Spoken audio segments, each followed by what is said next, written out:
The Los Angeles sky was a crisp, clear blue. It was February 28, 1997, a Friday morning. Sunlight washed over the San Fernando Valley. North Hollywood buzzed with early activity. People headed to work. School buses made their rounds. Stores prepared to open their doors.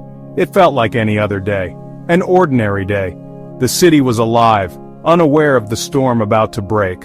Laurel Canyon Boulevard hummed with traffic.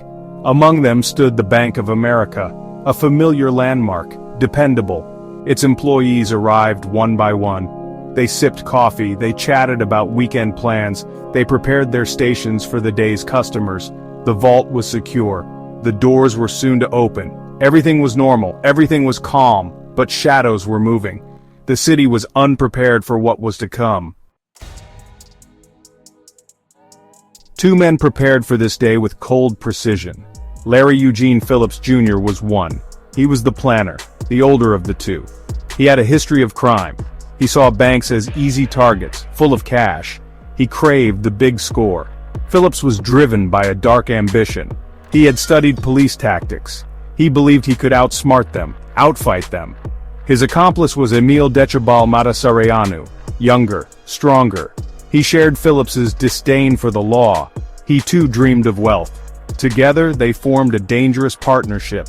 They had robbed armored cars before. They had tasted success. They wanted more. Their plans were meticulous. Their resolve was firm. They were not average bank robbers. They were something far more lethal. They were tragically mistaken. At roughly 9:16 a.m., their dark sedan pulled up to the Bank of America. Phillips and Matasareanu emerged. They were visions of terror, clad in black. Ski masks concealed their faces. Their bulky body armor made them look inhuman. They carried their assault rifles openly. Civilians on the street froze.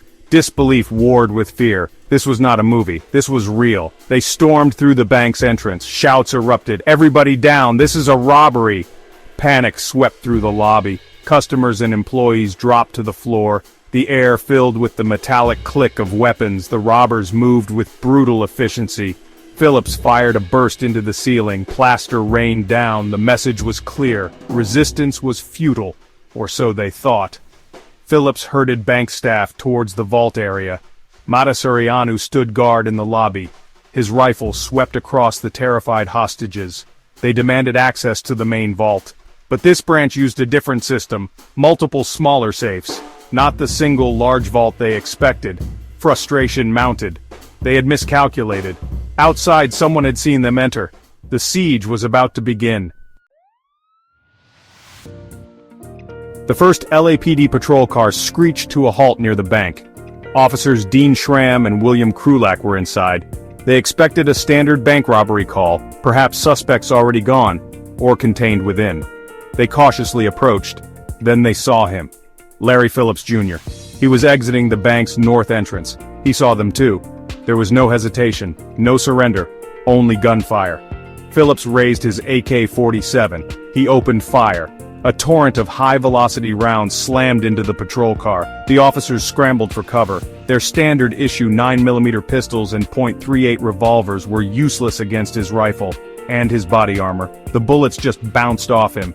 It was a shocking realization. They were outgunned, massively outgunned. The shootout had begun. Emil Matasareanu soon joined the fray. He exited the bank's south entrance. He too began firing his automatic weapon. A deadly crossfire erupted. The street became a kill zone. Bullets tore through cars, shattered windows, pockmarked buildings. Officers arriving on scene were pinned down instantly. They sought cover wherever they could find it. The LAPD quickly understood. This was urban warfare. The air crackled with the sound of relentless gunfire. It was a continuous roar. Automatic weapons spitting out rounds, hundreds, then thousands. The staccato pops of police handguns seemed feeble in comparison. Laurel Canyon Boulevard transformed into a war zone. Smoke and the smell of gunpowder filled the air. Spent shell casings carpeted the pavement. It was chaos, pure, unadulterated chaos. For 44 agonizing minutes this terror reigned. LAPD officers showed incredible bravery. They held their ground against impossible odds. Many were wounded. They continued to fight. They tried to rescue civilians. They tried to contain the gunmen. They risked their lives minute by minute. Their standard-issue sidearms were no match for the robbers' assault rifles and body armor. They needed heavier weapons. They needed them now. The robbers seemed invincible.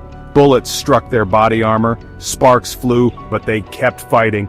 The nation watched, transfixed. Los Angeles was under siege. The city held its breath. The tide began to turn, slowly.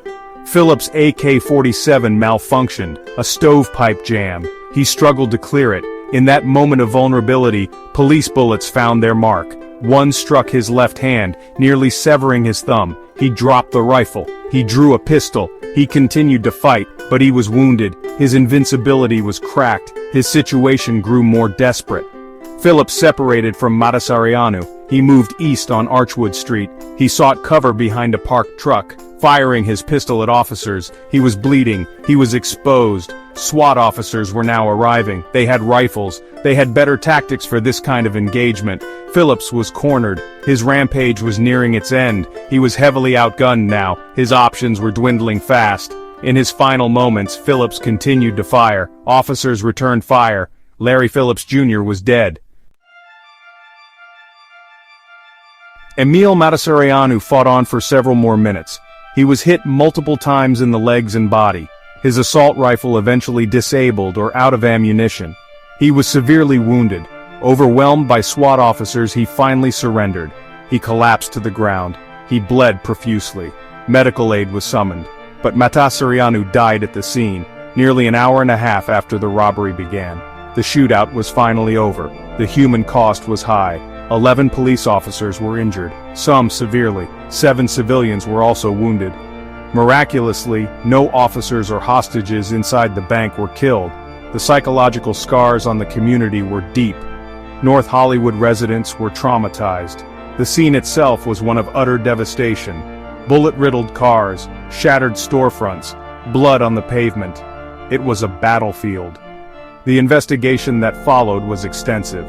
The backgrounds of Phillips and Matasareanu were scrutinized, their meticulous planning, their prior crimes. The sheer amount of firepower they possessed shocked everyone. Los Angeles will never forget.